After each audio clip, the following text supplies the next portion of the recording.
She thought she won. I bought her house piece by piece, turning her shortcut into a monument to her humility. Came home from work to find a chainsaw resting against the splintered remains of my cedar fence, and my neighbor Karen standing smugly on my side of the property line, sipping a kale smoothie like she hadn't just committed property destruction in broad daylight. She didn't even flinch when I stopped my car. Instead, she pointed at the gap in the fence like it was some kind of grand improvement. "You're welcome," she said. "Now I can walk straight through instead of around." I blinked, assuming for a moment that this was some performance art project. It wasn't. Karen had quite literally cut a 10-foot hole into my fence because she found walking the extra 60 feet to her driveway inefficient. My jaw didn't even get a chance to drop before she added, "And don't bother fixing it. I've checked. Your fence is actually on my easement. I'm just reclaiming what's mine now. I'm not usually one for drama. I pay my taxes, mow my lawn, and prefer peace over confrontation." But something about the way she smirked when she said reclaiming flipped a switch. Not panic, not rage, just quiet, calculated disbelief. My fence wasn't even close to her property line. And the kicker, Karen had only lived next door for 6 months. She bought the dilapidated house on the corner, slapped a fresh coat of eggshell white on it, and suddenly started acting like she was chair of the neighborhood tribunal. She'd already reported me twice to the non-existent HOA, once for excessive grass growth, and once for a threatening garden gnome. I thought those were isolated flares of Karen syndrome, but this was different. This was deliberate. I asked her plainly, "Did you seriously chainsaw my fence for shortcut access to your backyard?" She answered like I'd asked her if water was wet. "It's not a backyard.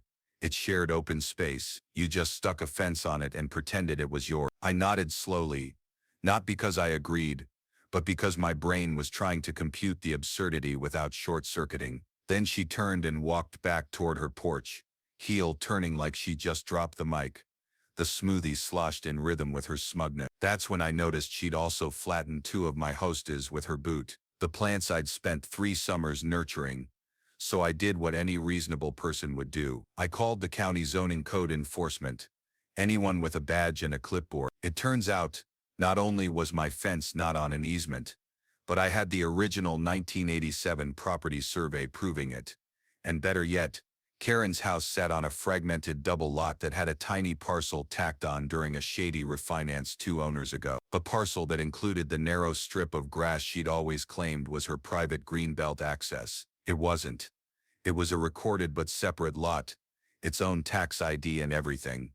At the time, I didn't know just how important that detail would become. I sent Karen a certified letter with the findings, politely requesting she reimburse me for the fence damage and avoid trespassing. She tore it in half and left the pieces on my porch. The next morning, there was a sign staked in the middle of my flower bed, "Private pathway, do not obstruct." A laminated sign. Laminated, Karen had graduated from passive aggression to architectural delusion. I took photos, I documented, and I started digging. It didn't take long to find the nugget of gold. See, Karen hadn't paid property taxes on that sliver parcel for 3. It had fallen through the cracks during her purchase, probably a clerical miss by her title company. Technically, she didn't own that little strip at all. The county did. It was headed for auction at the end of the quarter, an auction that allowed pre-bids from private citizens. Citizens like me. I won't lie and pretend I didn't cackle when I clicked that submit button. For $11,217,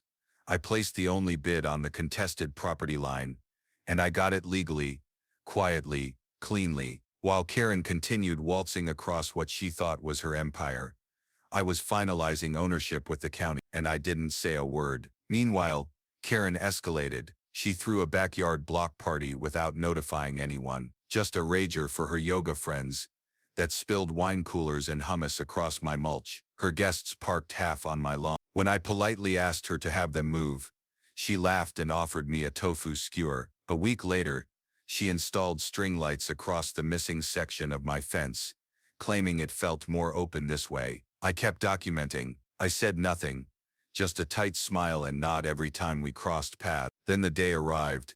The deed transfer came in the mail. I officially owned the 10-foot strip of land she was illegally using as her shortcut. And here's where things got truly satisfying. I hired a surveyor and a local contractor, not to build a new fence, but a wall. A tall, clean, legally permitted privacy wall on my property right where her shortcut used to be. One Saturday morning while she was out at a hot yoga class, the crew arrived and got to work. Karen came back mid-afternoon to find her smoothie path walled off with a 6-foot barricade and a bright blue sign, private property and no trespassing. The screaming began in earnest around 3:45 p.m. I heard it from my living room. At first I ignored it, but curiosity won out. I stepped outside to see her flailing at the wall like it had personally insulted her. "You can't build this here," she shrieked. "This is my access point. You're blocking me in." I calmly handed her a copy of the deed, folded neatly in a manila envelope. She scanned it like she expected it to catch fire. Her lips moved, trying to refute it, but her eyes told the truth. She knew she'd lost the bluff. But Karen wasn't done, not even close. The next week I got a visit from a county inspector claiming I'd built the wall too close to a drainage path. When I showed him the permits and photos of Karen's own landscaping, rerouting water into my yard, he shook his head and said, "Yikes." That same day someone dumped a pile of compost in my driveway. No note, but it smelled suspiciously of defeat and desperation. I cleaned it up with a smile. Then came the letters. Karen had found a lawyer, one of those low-rent firms that advertises on bus benches, and she was demanding I restore traditional neighborhood access or face a nuisance suit. I sent a polite one-page response. "You destroyed my fence. You trespassed. You refused to pay taxes. I now own the land. Please direct future correspondence to my legal counsel." I didn't actually have one yet, but the bluff worked. Her lawyer ghosted her, but the final straw wasn't legal. It was emotional. One evening, I watched from my kitchen window as Karen tried to show off her garden to some guests. She strutted toward the gap like she always had, only to stop short in front of the new wall. She stuttered, flushed, pretended like she'd meant to turn around all along. Her guests looked confused. One even laughed, and that I realized was the thing she hated most. Not the wall, not the land, not even losing. It was the humiliation of being exposed as a fraud in front of people who mattered to her. That was when I knew she wouldn't give up, and I needed a bigger plan.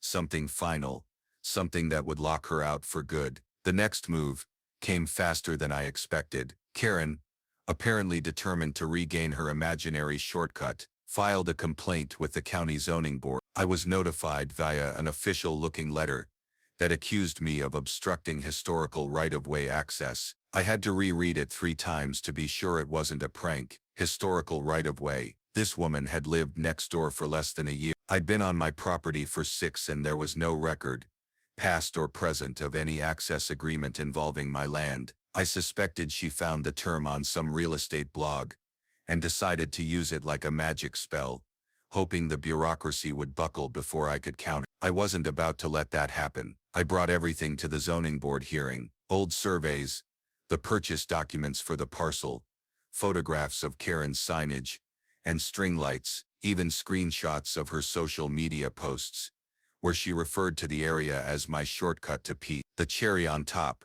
a notarized statement from the previous owner of her home, who confirmed under oath that no such access had ever existed. The board took about 12 minutes to deliberate.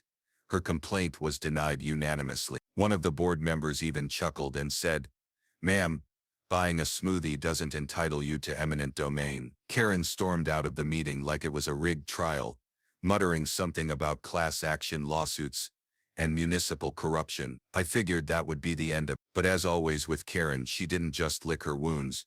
She tried to weaponize them. The very next morning, I woke up to find orange flags staked across my lawn, following the path of a line I didn't recognize. Confused, I followed them, only to discover a crew from a local utility company standing near my shed, prepping what looked like ground-penetrating equipment. One guy waved and said, "We're here to mark the gas line reroute. New main going through this strip." I froze.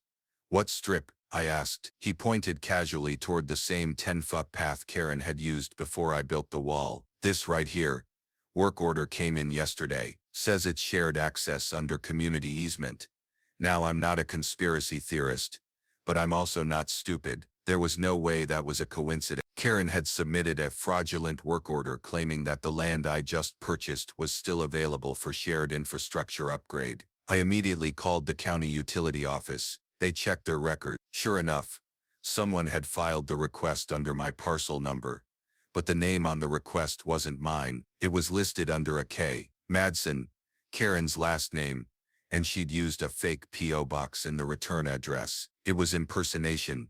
Plain and simple. That was the tipping point. I filed a formal police report for property fraud and impersonation. A detective followed up within the week. Turns out Karen had a little history. Nothing serious, just a couple of nuisance citations in her previous neighborhood, but enough to flag her as a repeat problem. The detective asked me if I wanted to press charges. I said I did, but only if it came to that. Honestly, at that point, I was more interested in ending the game permanently. I started researching her lot again, this time with an eye towards structural vulnerability. I was hoping to find some kind of leverage, anything that would shift the balance fully in my favor. That's when I found it. Tucked deep into the county property records was a tiny detail about Karen's house that she clearly hadn't noticed. The garage encroached onto yet another sliver parcel that was technically not included in her property deed. It had been left out during a title transfer in the 90s and was still legally owned by the estate of someone who'd passed away years ago with no known heir. It was dormant property, forgotten land that nobody had touched in decades, but the county had finally declared it dormant surplus and was preparing to release it for auction as part of a tax recovery initiative. It was up for grabs, and once again, I was the only bidder. For the price of a decent microwave, I acquired ownership of the land directly under the outer third of Karen's detached garage. I didn't celebrate. I didn't announce it. I waited patiently because I knew exactly how to use it. 2 weeks later, I served her with a letter of encroachment, polite, professional, and devastatingly real. It explained that part of her structure now stood on land she didn't own and never had legal right to use, and that unless she was willing to purchase the sliver from me at a premium, I'd be filing for forced removal via structural code violation. In layman's terms, she had 30 days to tear down part of her garage, or write me a check with a lot of zeros. The response came the next morning. Karen marched over to my porch in a robe and slippers, mascara smudged under her eyes like she hadn't slept. She held the letter in one hand and a steaming mug in the other. I opened the door, calm as ever. "You've gone too far," she hissed. "You're harassing me now. This is malicious property warfare." I smiled thinly. "No, Karen, this is real estate." She started to say something else, but instead dumped her coffee onto my doormat and stormed off. That was her final act of rebellion before reality set in. She tried to fight it, of course, filed another zoning appeal, hired a different lawyer, one who actually wore a tie. They tried to argue adverse possession, claiming the garage had been there so long it must have acquired permanent use rights. But the paperwork showed otherwise. The parcel had never been legally merged. The garage was built decades after the land transfer mistake. It wasn't grandfathered in. The judge's ruling came swift and brutal. She could pay me a negotiated fee for the encroached land, or begin removal proceedings within 45 days. That was when the cracks in her perfect facade began to show. I started seeing the "for sale by owner" sign in her front yard, handwritten slightly crooked. A few weeks after that, I spotted her outside with a tape measure, pacing angrily along her garden's edge, muttering to herself, like a math professor solving an equation that refused to balance. But she still didn't sell. I think some part of her couldn't accept the humiliation of losing not just the land, but the game. She doubled down on being petty. She started blaring music toward my house during weekday mornings. She left her trash bins half blocking my driveway. Once she let her sprinkler run all night, soaking my side yard, but none of it rattled me because I had the upper hand, and she knew it. Then came the real surprise. A local developer knocked on my door one evening. They were planning to build a set of townhomes on the vacant corner lot a few doors down, and they wanted to know if I'd be willing to sell the sliver I now owned, under Karen's garage, just enough for them to access the side street for utilities and fire code requirements. They offered me 20 times what I'd paid for it. I said yes, but I added one condition. Karen's structure had to be cleared before any construction began. I got the first inkling something was off when a stranger pulled into Karen's driveway and began taking photos of her garage, or what was left of it. He had one of those clipboards with laminated sheets and a laser measurer clipped to his belt like every home inspector I'd ever met. I was trimming my hedges and pretended not to notice him, but I kept one ear open. He walked the property for a good 20 minutes, even crossed the sidewalk to pace along the privacy wall I'd built on my now legally mine shortcut strip. He didn't knock on my door or make eye contact. He was methodical, silent, focused, not a real estate agent. Then something deeper. I took a mental note just in time to catch Karen watching me from her kitchen window like a hawk tracking prey. That night, curiosity got the best of me. I ran a search on Zillow, Redfin, every site I could think of, and there it was. Karen had put her house on the market quietly with a vague upbeat listing that read like it had been written by a delusional optimist. Charming corner property with recent structural modifications and room for expansion.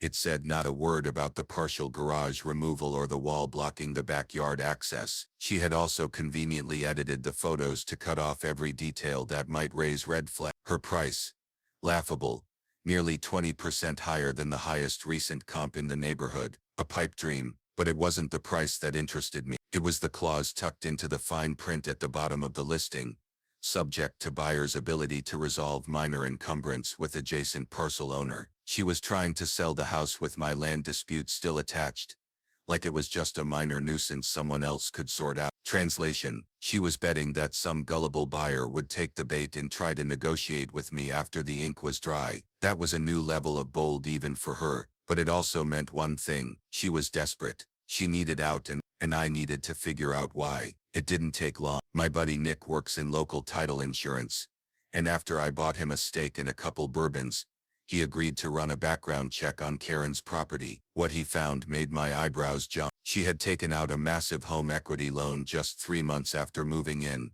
more than double what she'd paid for the place. That loan had ballooned thanks to rising interest rates and Karen's apparent failure to make consistent payment. Worse, the house itself was technically underwater after the garage situation devalued it. In other words, she owed more than the place was worth, and she was trying to offload the mess onto someone else before the bank stepped in. That explained the sudden friendliness I started getting. It began with small things: a wave from her porch, a compliment on my new lawn edging, a box of generic cookies left on my doorstep with a note that said, "No hard feelings." I didn't touch them. I knew Karen too well by now. She wasn't capable of peace, only strategy. She was softening me up, trying to get me to let my guard down, and sure enough, 2 days later she knocked on my door. She looked different, less smug, more tired. Her hair was frizzed from humidity, and her makeup was halfway melted off her face. "I wanted to talk," she said. I nodded wordlessly. "Look," she began, "I know we've had our issues, but this has gotten out of hand. We're neighbors. We don't have to be enemies." I almost laughed at the Hallmark delivery, but I let her talk. She launched into a speech about community, second chances, and resetting expectations. Then came the pitch. "If I can sell the house, I can pay off the loan, but I need your cooperation. Just a simple letter saying you're open to negotiating access to the property. Nothing binding, just a gesture. It'll help me close. We can make it work for both of us." There it was, the whole act reduced to a simple favor that would give her everything she wanted and leave me in the lurch. I smiled politely and said I'd think about it. She seemed hopeful, maybe even genuinely relieved, but once she left, I got to work because what Karen didn't know was that I'd already been approached twice by cash buyers asking about the garage parcel. She thought I was just sitting on it out of spite. She had no clue I was actively entertaining offers from real investors, ones with no intention of helping her. But then another twist. A letter arrived in my mailbox that wasn't from Karen. It was from a legal firm, representing a shell LLC. The message was simple: "Our client is interested in acquiring parcel N8771B, the strip under Karen's garage. They are prepared to offer a generous cash settlement and request a meeting to discuss terms." I Googled the LLC name. It led back to a generic address in Florida, with no real paper trail. But the registered agent, Karen's cousin, 3 states away. She was trying to buy the land from me anonymously, probably assuming I'd accept a higher offer if I didn't know it was her. Now, I don't know what kind of reality she lives in, but the moment I saw through the scam, I knew how to respond. I contacted the LLC's lawyer directly and said I was only willing to sell the parcel as part of a complete acquisition deal, including her main property, the garage, and the I gave them a ridiculous number, high enough to be laughable. Then I waited. 3 days later, Karen knocked again. This time, no makeup, no charm, just fury. You think you're clever? She snapped. Do you honestly think you can bleed me like this? I've already had buyers walk away. You're ruining everything. I looked her straight in the eye. No, Karen, I'm protecting what's mine. You started this when you cut down my fence. Remember? She sputtered something unintelligible and stomped off. But I knew the dam had cracked. The stress was mounting, and I was about to push her over the edge. I decided to act preemptively. I printed out flyers that simply read, "For sale, investment opportunity, partial ownership of 1114 Sycamore via access parcel rights. Inquire with." I taped one to the privacy wall, another to the lamppost on the corner, and I posted a photo of the flyer in a local Facebook group, known for real estate gossip. The comments exploded. Within hours, people were speculating wildly about the petty neighbor war and land grab drama. I never mentioned names. I didn't have to. Everyone knew who it was about.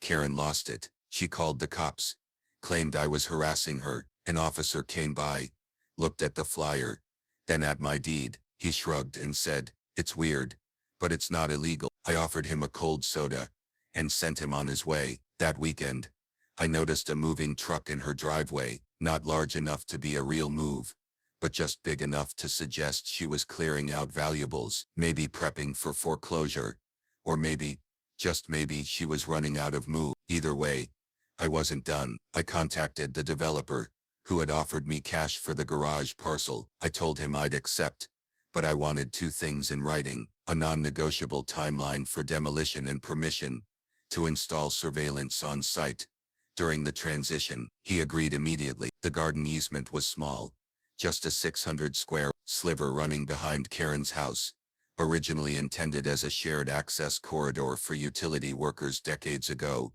but no one had used it since the early Karen had converted it into a half-hearted herb garden, with a warped bench, and an ugly gnome statue that always looked like it wanted to escape. She'd posted a sign back there that read, "Tranquility Zone, resident access only," as if her property were some kind of private wellness retreat, instead of a mid-renovation money pit. The parcel wasn't even officially part of her deed. I'd only found it because I started combing through county records like it was my new hobby, and it paid off. The easement had been reclassified as an abandoned utility strip, and was about to be auctioned off for non-payment of administrative back taxes. Just $642 in unpaid fees stood between Karen and the legal ownership of her so-called Tranquility Zone, but she hadn't noticed, probably too busy trying to sell her house at an inflated price to worry about a little red flag buried in the zoning notifications. I paid those $642. 2 weeks later,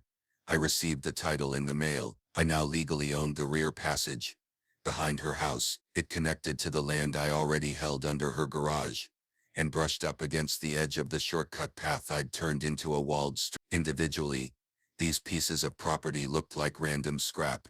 Together they formed a noose. Quiet.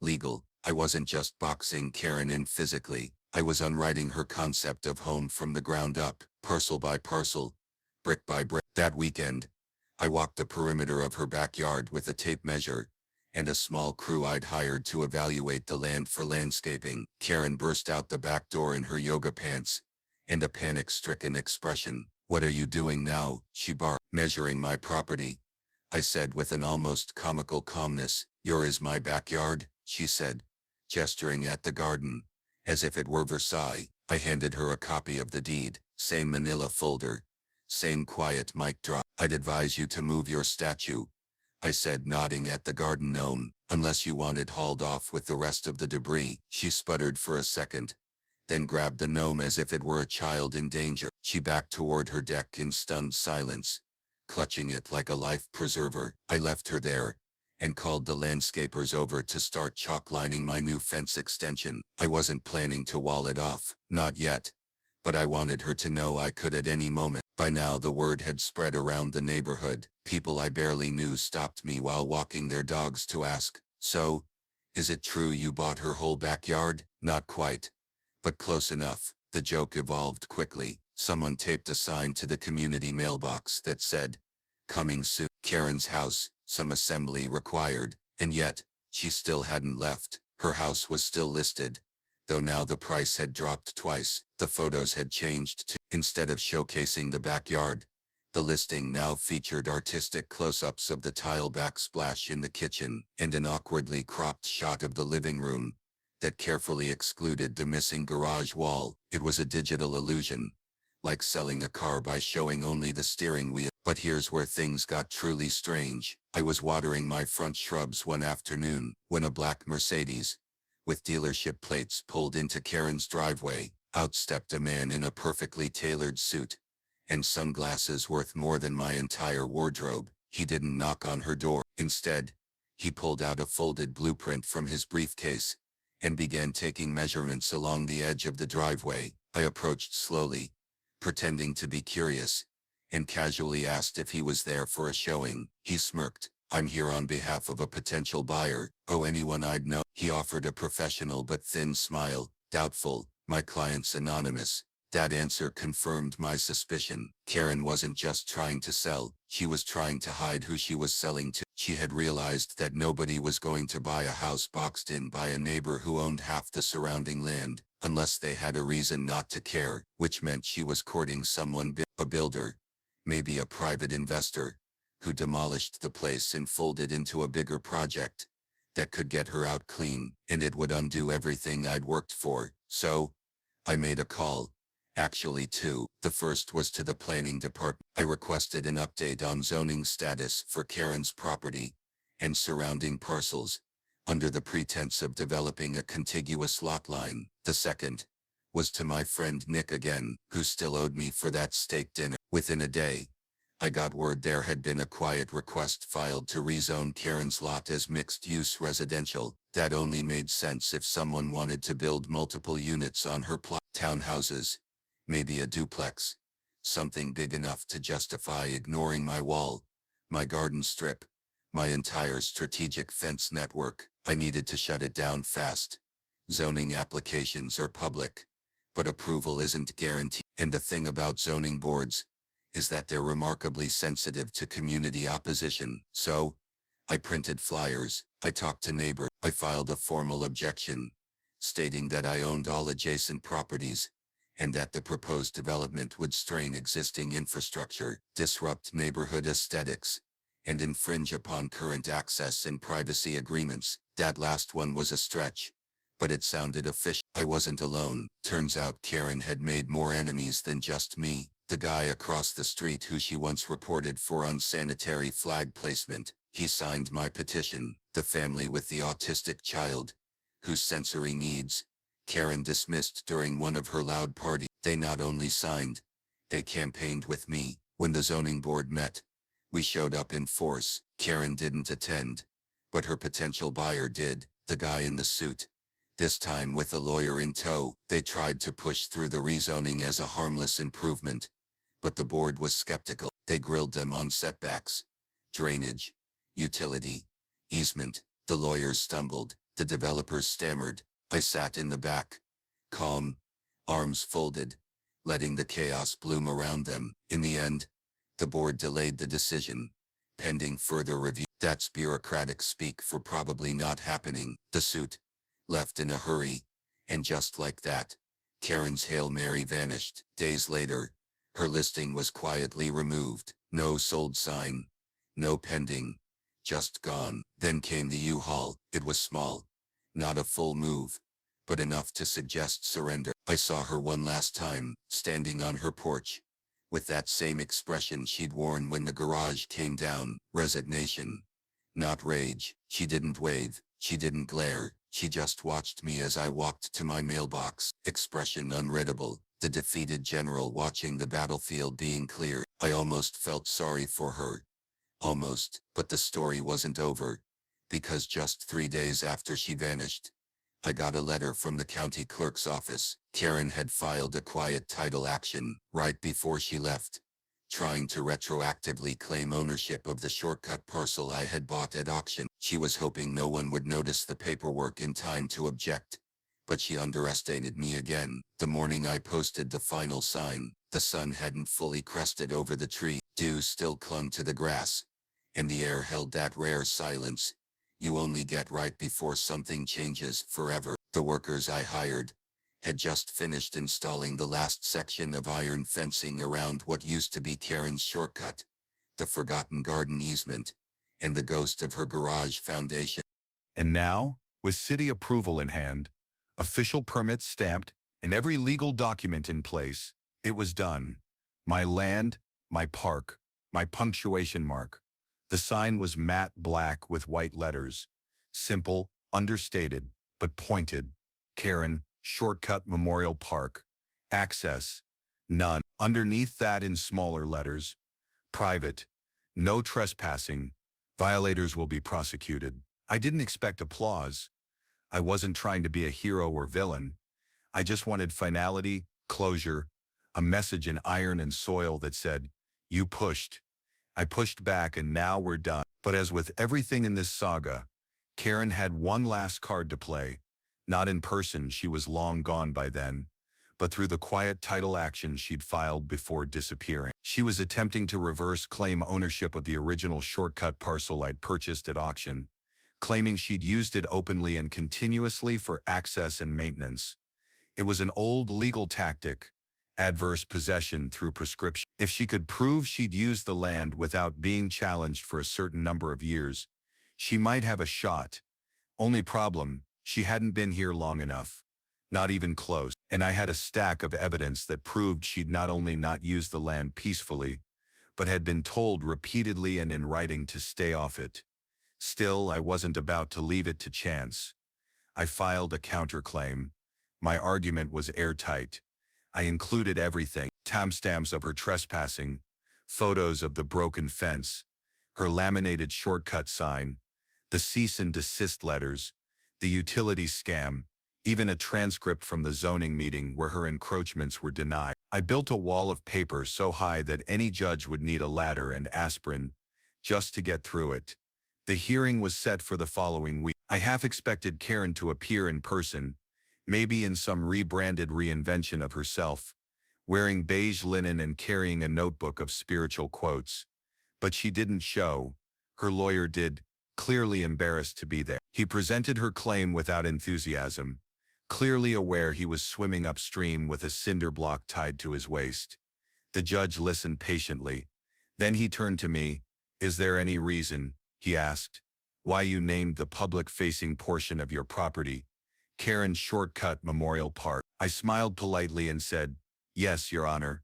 It's a reminder that ignoring boundaries has consequences." The judge smirked. A few spectators chuckled. The lawyer sighed. Karen's claim was denied on the spot. The land was officially and permanently mine in full legal standing. It should have felt like victory, and it did, but not in the way I expected. It wasn't a triumphant drum roll or a soaring anthem. It was quiet, like exhaling after holding your breath for too long, like the closing of a door that should have been shut years ago. And in that stillness, I realized something that surprised me. I didn't hate Karen, not really. I pitied her. Every single escalation she launched was rooted in fear. Fear of losing control, fear of being irrelevant, fear that someone else might be right. She didn't crave land, she craved dominance. And when she couldn't achieve it, she unraveled. After the hearing, I walked back to the park.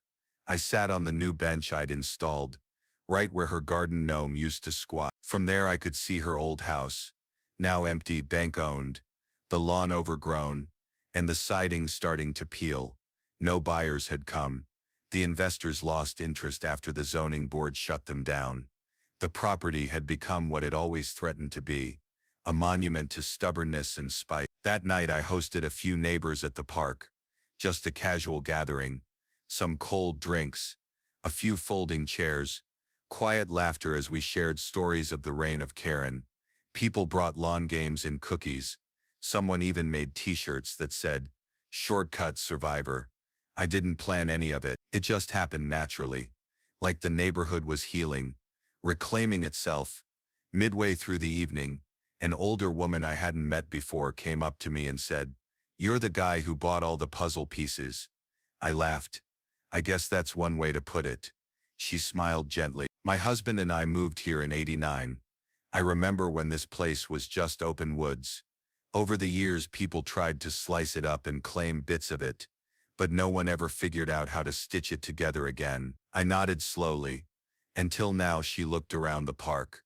"It's strange, feels whole again. Not because of what you built, but because of what you stopped." That stuck with me.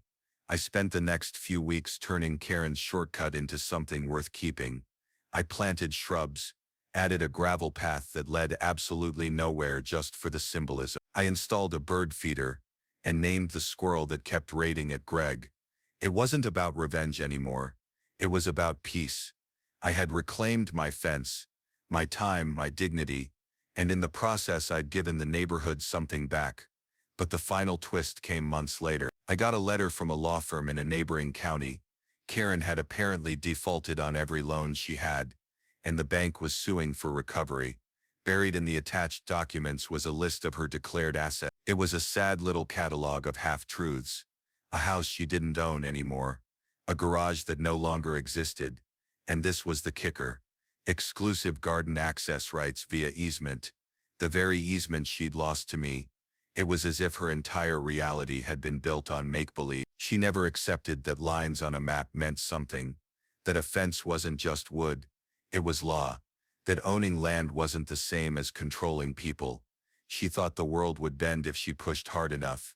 But all she ever did was dig herself deeper. I never replied to the letter. There was nothing left to say. Spring came. The trees bloomed. I added a wooden archway to the entrance of the park, carved by a local artist. It read, "Boundaries make good neighbors." It wasn't meant as a dig. It was a truth I'd earned the hard way. A few times I'd catch someone walking by, pausing to read the sign. Some smiled, some laughed. A few looked confused, and occasionally one or two would stop and ask, "Who was Karen?" I just shake my head and say, "Long story." Because in the end it wasn't about her. It was about what she taught me, about patience, about limits, about how a well-placed fence can do more than protect your lawn. It can protect your peace, and maybe, just maybe, it can remind people that if you're going to try and take something that isn't yours, you'd better be ready for what comes next. Because sometimes the quiet neighbor isn't the pushover. Sometimes he owns the land under your house.